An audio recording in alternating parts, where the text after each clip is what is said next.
Assalamualaikum warahmatullahi wabarakatuh, Bu Nyai. Waalaikumsalam warahmatullahi wabarakatuh. Sehat Bu Nyai? Alhamdulillah. Anjir. Dan Mitra Pas, untuk tema kita di pagi hari ini adalah sholat jamak dan qashar ya. Untuk Anda yang ingin bergabung, yang ingin bertanya, bisa WA di 085277999101, teleponnya di 0295385877. Anda juga bisa bertanya di kolom komentar live fanpage kami di Radio Pas FM Pati 2. Terkait dengan sholat jamak dan qashar ini seperti apa, monggo Bu Nyai? Terima kasih Pak Amel. Assalamualaikum warahmatullahi wabarakatuh. A'udzubillahi minasyaitonirrajim. Bismillahirrahmanirrahim. Alhamdulillahirabbil alamin wa bihi nasta'inu ala umurid dunya waddin. Assalatu wassalamu ala asyrafil anbiya'i wal mursalin sayyidina wa maulana Muhammadin wa ala alihi wa sahbihi ajmain. Amma ba'du. Yang kami cintai segenap pendengar setia Pas FM Padi, khususnya Mbak Amel yang setia mendampingi di ruang muslimah. Semoga kehadiran kita dan pertemuan kita pada pagi hari ini nanti membawa manfaat dan diridhai oleh Allah Subhanahu wa taala. Terima kasih, kami pada pagi hari ini kebetulan mendapatkan tema tentang bagaimana cara atau hukumnya atau syaratnya tentang sholat jamak dan qashar. Jadi agama kita, agama Islam itu memang agama yang mudah, tidak dipersulit. Allah itu maha baik, maha mengerti tentang kesusahan atau kesulitan hambanya, sehingga dalam syariatnya pun isinya itu ya tidak membebani dan selalu beri solusi bagi setiap persoalan yang ditemukan, terutama dalam menjalankan ibadah kepada Allah Subhanahu wa taala. Utamanya pada pagi hari ini kita akan fokus membahas tentang bagaimana sih dan apa sih tentang sholat jamak dan qashar itu. Jadi istilah jamak qashar itu sudah menjadi istilah yang familiar di dalam kehidupan kita, karena apalagi saat sekarang ini orang bepergian itu sudah menjadi kebutuhan jadi, atau bepergian dalam arti tadabbur atau istilahnya berwisata atau apa, itu sudah bukan menjadi barang mewah lagi ya. Jadi semua kalangan itu sekarang sudah tidak bisa lepas dari istilah bepergian. Nah, dalam hal ini di antara rukun Islam kita adalah menjalankan syariat sholat. Jadi sholat itu adalah ibadah yang tidak bisa ditinggalkan dalam kondisi apapun, dan juga tidak bisa diwakilkan dengan begitu saja. Jadi atau diupahkan kepada orang lain juga tidak bisa. Bahkan dalam kondisi sesulit apapun, yang namanya ibadah sholat itu tidak bisa ditinggalkan. Tapi bukan berarti di sini Allah memberikan beban yang berat kepada hambanya, tapi selalu memberi jalan keluar. Jalan keluar. Jadi bagaimana ketika kita sedang sakit, tetap sholat, tapi ada cara yang lebih mudah supaya bisa tetap dikerjakan. Bagaimana ketika kita sedang bepergian juga. Jadi bepergian itu memang terkadang kita merasa ada kesulitan atau kendala ketika kita harus menjalankan sholat tepat waktu di 5 waktu. Yang itu yang disebut dengan masafatul qashar. Sehingga dalam agama kita memberikan ajaran tentang sholat itu bisa dijamak atau bisa diqashar. Yang itu disebut dengan rukhsah atau kemudahan, atau istilahnya dispensasi. Jadi bukan berarti kita bepergian terus ora kok bersolat terus tidak usah sholat, atau kita bepergian terus meninggalkan sholat, nanti nek sampai rumah akan saya qadha, tidak begitu. Tapi ada istilahnya, kita diberikan rukhsah atau kemudahan ketika bepergian dengan mengumpulkan 2 sholat menjadi 1 waktu, dan bahkan meringkas sholat dari 4 rakaat menjadi 2 rakaat. Jadi mengumpulkan 2 waktu sholat itu yang disebut dengan jamak, sedangkan meringkas rakaat sholat namanya qashar. Dan itu sudah dilakukan oleh dan sudah dicontohkan oleh Kanjeng Nabi Muhammad Sallallahu Alaihi Wasallam, seperti yang pernah diriwayatkan dari Mu'ad. Beliau mengatakan, an Mu'adin qala kharajna ma'a Rasulillah sallallahu alaihi wasallam amma Tabukin wa kana jam'un bainadh dhuhri wal asri wal maghribi wal isya. Jadi pada waktu perang Tabuk Nabi Muhammad itu menjamak antara zuhur dan asar, maghrib dan isya. Juga dalam Al-Qur'an surat An-Nisa disebutkan a'udzubillahi minasyaitonirrajim wa idza darabtum fil ardi falaisa 'alaikum junahun an taqsurus shalah. Jadi apabila kalian sedang bepergian, maka tidak berdosa bagi kalian untuk meringkas sholat. Jadi itu adalah dasar hukumnya, bahwa kita memang diperbolehkan mengumpulkan 2 waktu sholat menjadi 1 waktu, atau meringkas rakaat sholat dari 4 rakaat menjadi 2 rakaat. Walaupun ketika kita sudah diberikan kemudahan, bukan berarti kita terus menyepelekan untuk dijamak, untuk dikosor dengan posisi malas-malasan, terus tak rampung ke pisan sholatku, ya tidak seperti itu. Tentunya ada syarat-syarat yang harus dipenuhi sehingga kita bisa mendapatkan rukhsah atau kemudahan untuk mengumpulkan dan meringkas sholat. Begitu Mbak Amel. Iya, menarik sekali. Nanti syarat-syaratnya kita akan kupas satu persatu. Dan Mitra Pas, untuk Anda yang ingin bergabung, yang ingin bertanya juga masih kami tunggu ya. Anda bisa WA di 085 277 999 101, teleponnya di 0295 385 877. Atau Anda bisa bertanya di kolom komentar live fanpage kami, Radio Pas FM Pati 2. Masih di program spesial Ruang Muslimah, kerjasama Radio Pas FM Pati dengan JP3M Jamiah Perempuan Pengasuh Pesantren dan Mubalighah. Pagi hari ini kita masih membahas mengenai sholat jamak dan qashar ya. Untuk Anda Mitra Pas yang ingin bertanya, Anda bisa WA di 085 277 999 101, teleponnya di 0295 385 877, atau Anda bisa bertanya di kolom komentar live fanpage kami di Radio Pas FM Pati 2. Nah, tadi sudah dijelaskan terkait dengan sholat jamak dan qashar. Moga dilanjutkan lagi Bunyi.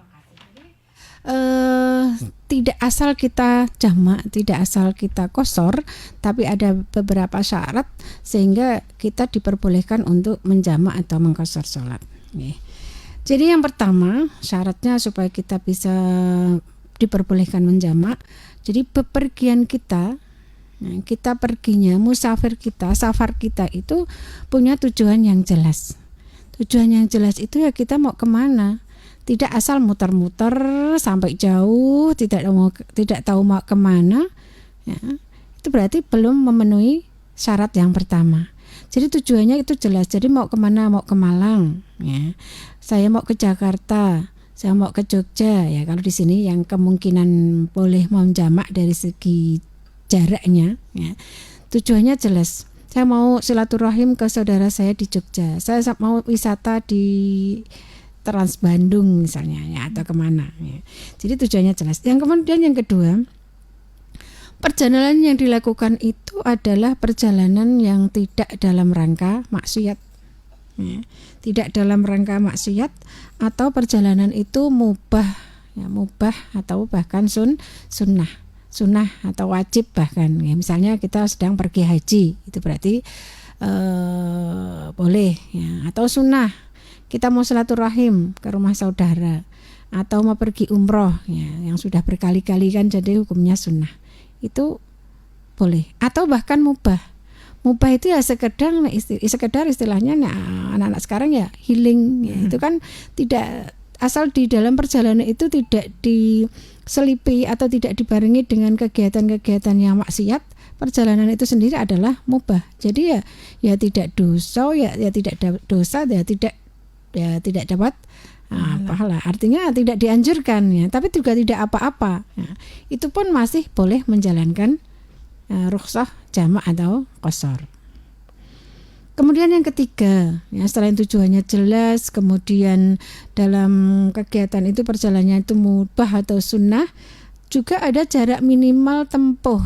Ya, jarak minimal tempuh itu 2 marhalah, atau istilahnya kalau kita hitung dengan kilometer itu sekitar 80 sampai 90 kilometer. Ya, 90 kilometer lah untuk amannya.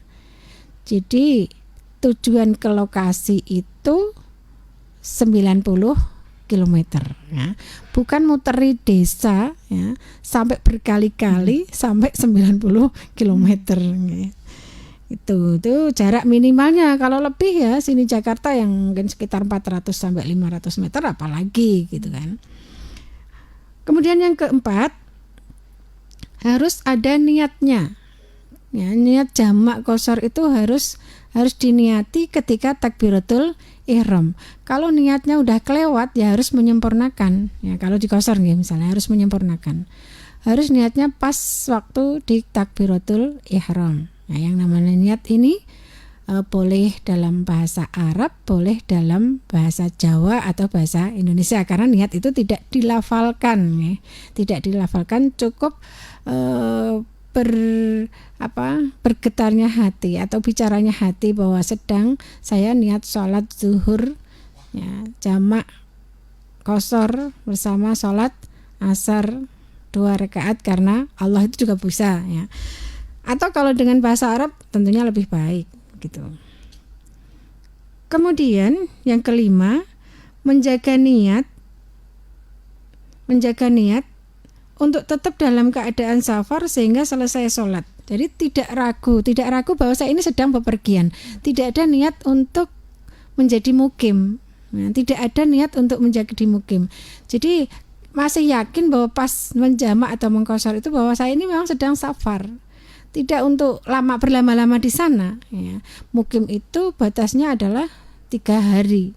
Ya, kalau panjenengan niat di mana misalnya di Jogja ya, selama seminggu itu berarti ya niatnya niat mukim bukan safar. Ketika sudah sampai di tempatnya, nggih. Kalau dalam perjalanannya tetap safar. Kalau misalnya di jalan mandek sholat itu tetap safar. Tapi kalau sampai di tempatnya kok niat berdiam diri di situ dalam waktu lebih dari 3 hari berarti sudah tidak safar lagi.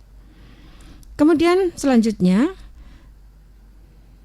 tidak bermakmum pada orang yang mukim.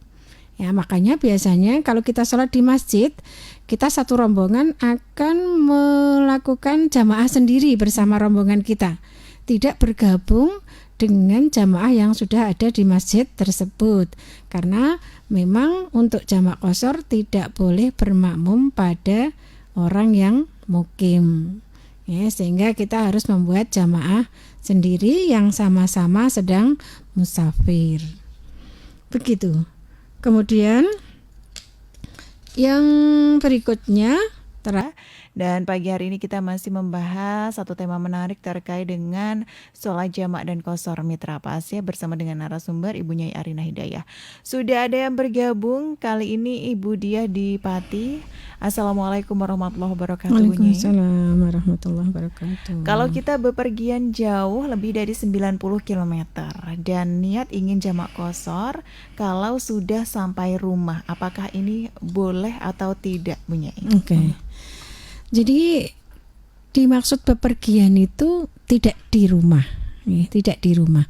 Kalau sampai rumah namanya sudah mukim, maka tidak mendapat kemurahan atau dispensasi untuk menjamak atau mengqashar sholat. Sama juga gini, ketika panjenengan pergi, kemudian kadang yang rada nyepeleknya seperti itulah, saya sholat di rumah saja, ya. Padahal itu berbeda. Walaupun kita bepergian, untuk mendapat kemurahan itu atau kemudahan itu adalah ketika kita masih posisi safar, masih posisi bepergian. Tidak boleh kita menunda sholat itu kemudian untuk dijamak di qashar di rumah. Kalau kita kemudian tidak sholat di perjalanan dan kemudian kita sholat di rumah, itu sholatnya harus sempurna. Dan itu namanya sholat qadha, dan itu melanggar namanya, ya. Jadi kita tetap durhaka istilahnya kalau di dalam bahasa fikih, dosa gampangane ngoten, tapi tetap wajib mengqadha. Jadi istilahnya mengqadha, bukan mendapat kemurahan untuk menjamak atau mengqashar lagi. sudah niatnya harus qadha dan sholatnya harus sempurna. Kenapa qadha? Karena kita menjalankan sholatnya sudah di luar waktu sholat. Jadi kalau kita memang pengen menjamak dan mengqashar sholat ya harus dalam posisi masih di perjalanan gitu.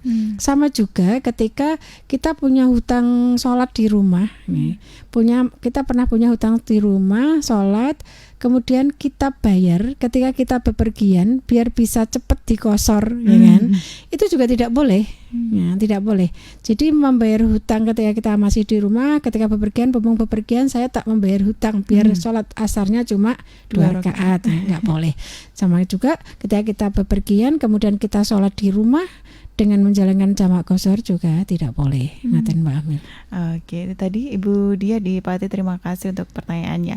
Nah tadi sudah dijelaskan juga kalau misalkan untuk jamak qashar ini tidak boleh makmum ke orang yang mukim. Iya. Nah kalau misalkan kalau kita di perjalanan kemudian kita sholat jamak qashar, tetapi ada orang yang makmum tanpa diketahui bahwa kita jamak qashar, ini bagaimana ini? Ya, kita tetap dengan niat kita sendiri. Ya, kita tetap dengan niat kita sendiri. Nah, kita kan tidak bisa mengkondisikan orang lain. Aku nembe sholat jamak qashar kan tidak mungkin ya. Seperti itu. Oke. Untuk si makmumnya sendiri ini bagaimana? Ya, dia dengan niat sholat sendiri. Ya, dia kan mungkin kita 2 rakaat ya. Dia 2 rakaat salam ya, dia akan kalau dia sama-sama musafir, ya kan, ya bisa dia mengqashar dan menjamak sholat bersama kita. Seandainya dia tidak musafir kan dia akan menyempurnakan sholatnya. Lah kok niat makmum, ya udah nggak apa-apa. Karena kita nggak bisa mengkondisikan orang lain atau berkomunikasi ketika kita sedang sholat, begitu. Baik. Nah kita lanjutkan lagi mungkin cara-cara dari jamak dan qashar sendiri ini seperti apa untuk Nggih. Jadi jamak qashar itu ada 2 macam nggih. Ada 2 macam.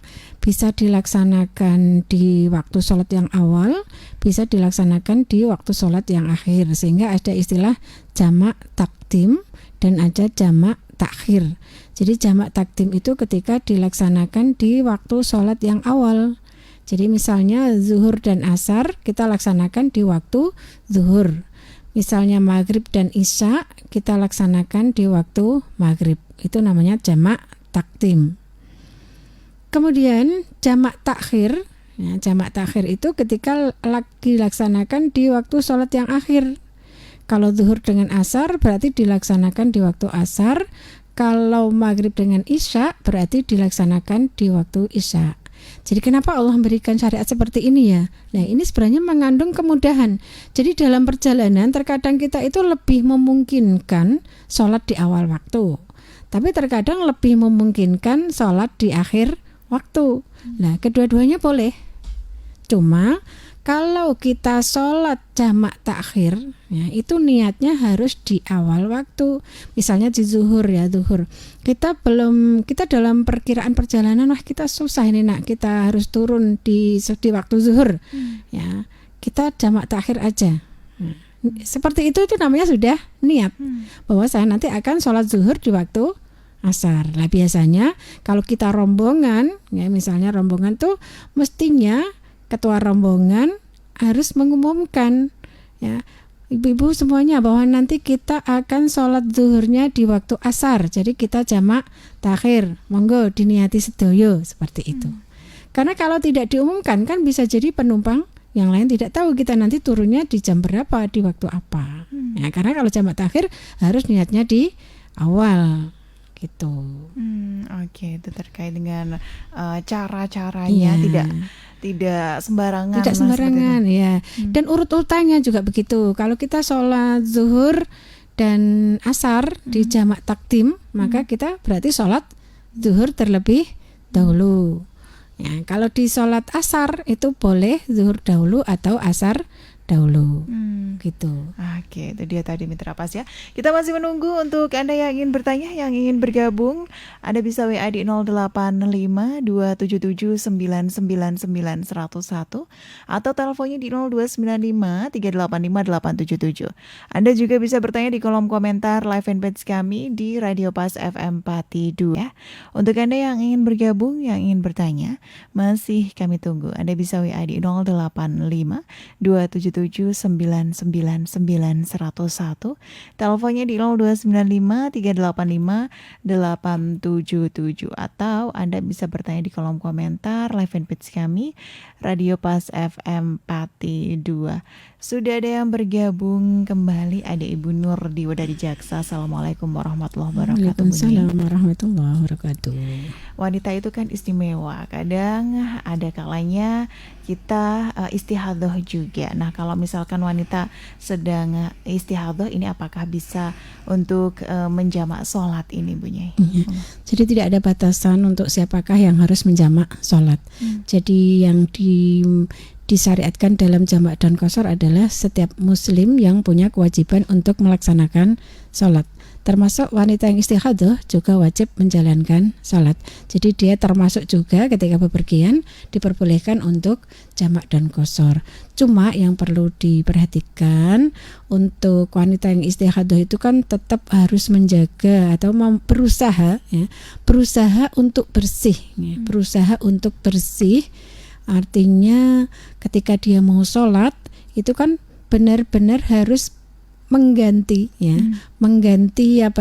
pembalutnya dengan pembalut yang bersih. Kalau toh dalam perjalanannya kemudian keluar darah, itu kan di luar batas kewenangan manusia. Sehingga untuk wanita istihadhah harus mensegerakan sholatnya.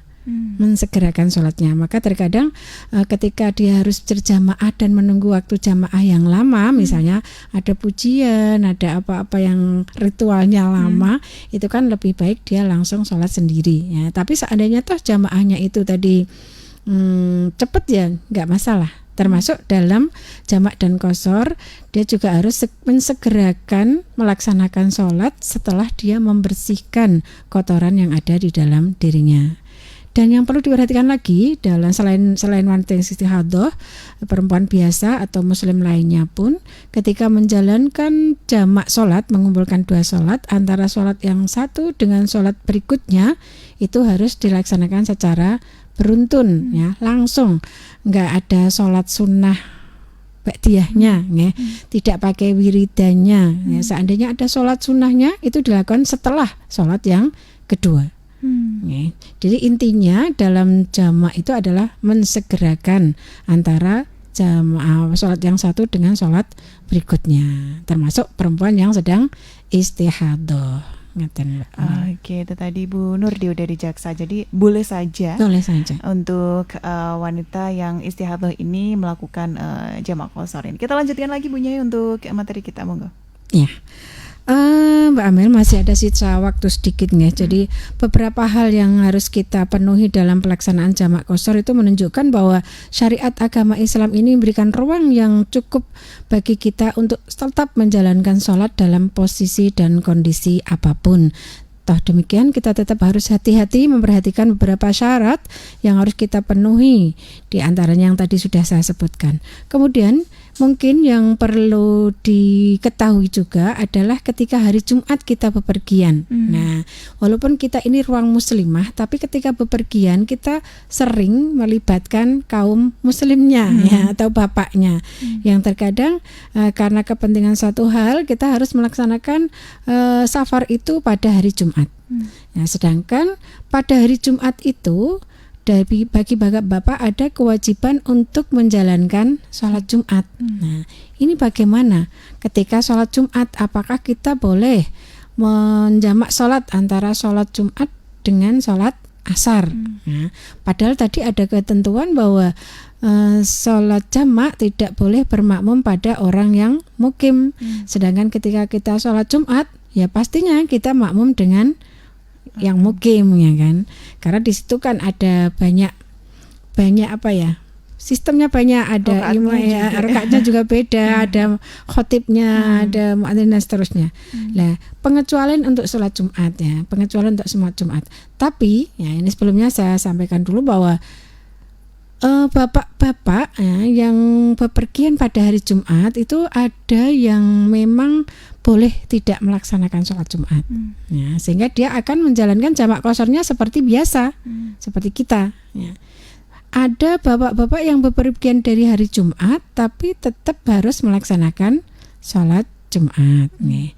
Sekarang siapakah yang boleh bepergian pada hari Jumat dan boleh tidak sholat Jumat? Adalah mereka yang bepergiannya sebelum hari Jumat, ya, misalnya hari Kamis, atau sebelum subuh pada hari Jumat.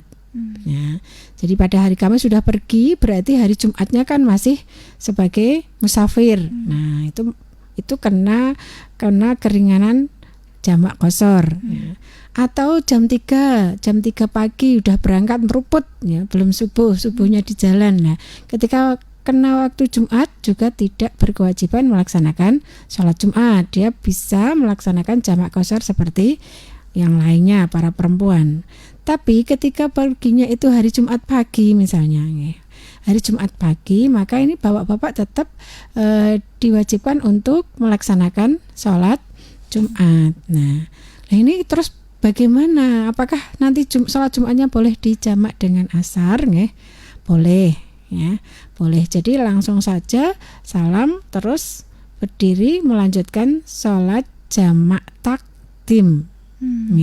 Karena dilaksanakan pada waktu awal sholat yang pertama. Nah, waktu awal sholat yang pertama itu bagi mereka yang harus Jumatan, ya, tetap diberikan ruang atau kemudahan untuk langsung menjamak sholat asarnya setelah melaksanakan sholat Jumat, walaupun makmum dengan orang yang mukim. Ya, itu kadang menjadi pertanyaan-pertanyaan sehingga terkadang wis gak jamak lah, ndak keliru. Nah, inilah keuntungan bagi yang mengerti sehingga mendapatkan pengetahuan juga tentang ternyata boleh, ya kan, seperti itu Mbak Amel. Oke, jadi tidak masalah untuk bapak-bapak yang pembergian ini ikut yang pertama sholat Jumat dulu, kemudian nanti setelahnya tetap dilanjut untuk ini ya, jamak dengan asar ya. Harus takdim, ya, ini nanti jamak takdim karena di waktu itu zuhur. Oke, nah ini menarik sekali. Namun Bu Nyai, waktu kita terbatas, jadi untuk kesimpulannya monggo. Oke. Pendengar setia PAS FM yang berbahagia, waktu yang sangat singkat ini alhamdulillah kita sudah bisa berbagi informasi, berbagi pengetahuan, semoga bermanfaat. Yang pasti kita sebagai umat muslim harus punya komitmen yang kuat bahwa sholat adalah ibadah yang tidak bisa ditawar dalam kondisi dan situasi apapun, karena ibadah itu nanti juga yang pertama kali akan ditanyakan ketika kita sudah di alam kubur. Jadi ketika sholat kita baik, ya, sholat kita sesuai, insya Allah yang lain-lain akan dimudahkan oleh Allah Subhanahu wa Ta'ala. Maka Mbak Amel, kurang lebihnya mohon maaf. Akhirul kalam billahi taufiq wal hidayah. Wassalamualaikum warahmatullahi wabarakatuh. Waalaikumsalam warahmatullahi wabarakatuh.